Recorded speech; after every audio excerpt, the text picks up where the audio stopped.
धनबाद जिला में संगठित अपराध के विरुद्ध काम करने के लिए एक स्पेशल टीम बनाई गई थी पहले से ही, जिसमें लगातार टीम काम कर रही थी।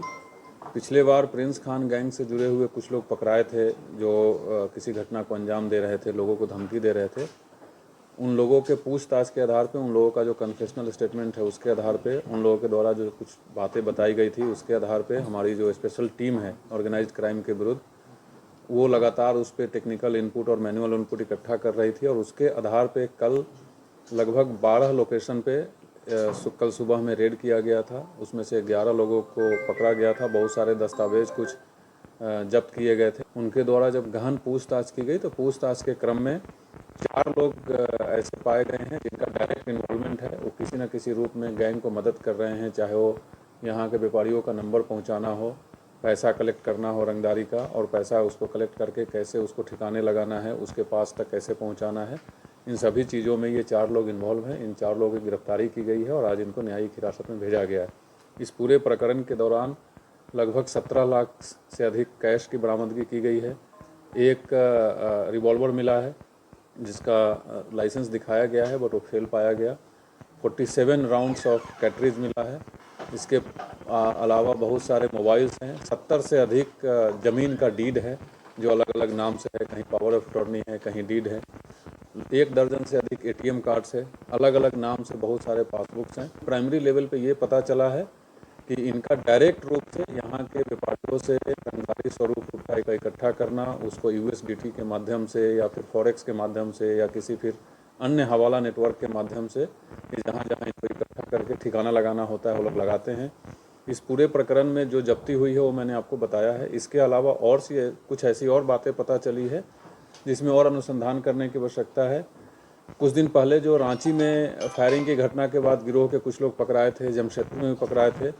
वहाँ जो बात उठ के आई थी कि हथियार का सप्लाई पाकिस्तान से होता है और इसमें जो नेटवर्क काम कर रहा है वो एंटी टेररिस्ट जो आतंक का फंड करते हैं लोग, उसमें भी कुछ पैसा लग रहा है। तो इस बिंदु का भी कुछ चीज़ इसमें समझ में आया है और हम लोग उस पर भी अनुसंधान कर रहे हैं कि कहीं ऐसा तो नहीं है मामला कि ये पैसा भी कहीं ना कहीं किसी न किसी आतंकी संगठन से जुड़ा हुआ है और टेरर फंडिंग किया जा रहा है। अगर ऐसी कोई बात होती है तो ये कंप्लीट देशद्रोह का मामला बनेगा। इस पर भी इस टीम को निर्देश दिया गया है कि इसका पूरा अच्छे तरीके से तहकीकात करें।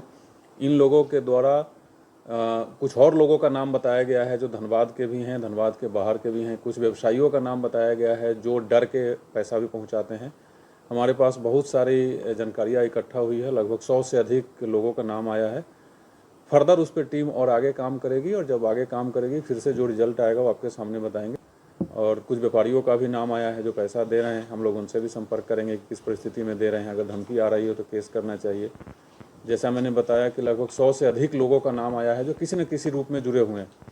हमारी जो स्पेशल टीम बनी है ये लगातार काम कर रही है और काम करती रहेगी जब तक इस पूरे नेटवर्क को, फाइनेंशियल नेटवर्क हो, टेरर फंडिंग हो, हवाला का ट्रांजैक्शन हो, जब तक पूरी तरीके से ध्वस्त नहीं हो जाती है तब तक जो स्पेशल टीम बनाई गई हो काम करती रहेगी। हाँ, जेल से किसी घटना का यहाँ अभी तक रिसेंट पास्ट में कोई लिंक नहीं मिला है, लेकिन ये बात सही है कि जेल से भी कभी कभी धमकी आती है, जेल के लोग भी इन्वॉल्व होते हैं। उसके लिए लगातार प्रयास भी किया जा रहा है, उस पर सफलता भी मिल रही है।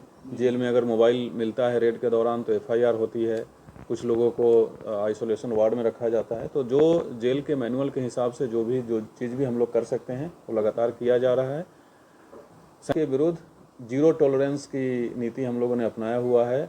किसी भी प्रकार से कोई भी आदमी अगर इन्वॉल्व है, वो सपोर्ट करने में हो, वो उसको शेल्टर देने में हो या डायरेक्ट काम करने में हो, किसी को बख्शा नहीं जाएगा। मैं लोगों से ही अपील करता हूं कि कंप्लीट दूरी बना ले और पुलिस का सहयोग करे इस कंप्लीट नेटवर्क को ध्वस्त करने में। बहुत पैसा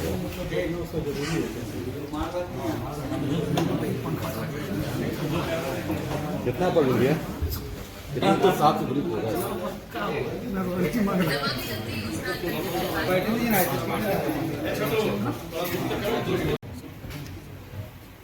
रामोट के पीछे होगा तो हाँ हाँ थोड़ा सा पीछे आता भाई, आराम चलो।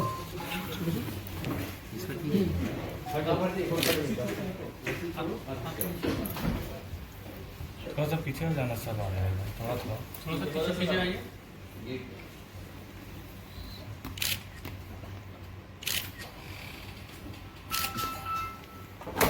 चलो दूंगा बेटा।